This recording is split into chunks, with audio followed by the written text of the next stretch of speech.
В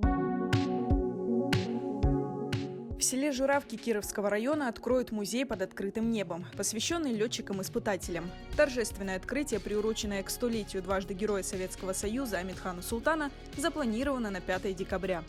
Была произведена огромная работа по благоустройству этой территории и посвященной всем нашим летчикам, испытателям, которые погибли во время Великой Отечественной войны. И так как это мероприятие приурочено к 100-летию Амитхана Султана, мы гордимся, что на нашей территории, на территории Журавского сельского поселения произойдет такое большое великое событие, посвященное героям крымско-татарского народа и всем другим летчикам. Строительство музея под открытым небом ведется недалеко от аэродрома Кировское. Здесь был реконструирован самолет-экспонат Як-38, доставленный из Евпаторийского авиационного ремонтного завода.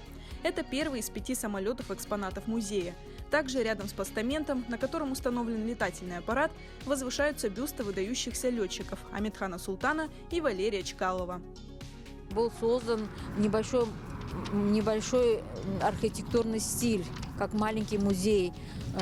И поэтому было предложение от нашего Кировского аэропорта, чтобы подходили и просили установить самолет Як-38, как мы его привезли, получается, аж везли с Евпатории. Конечно, привезли его в таком состоянии, оно было все там, ни крыльев, ни шасси, ничего не было. В реконструкции этого самолета Як-38 помогло руководство аэропорта.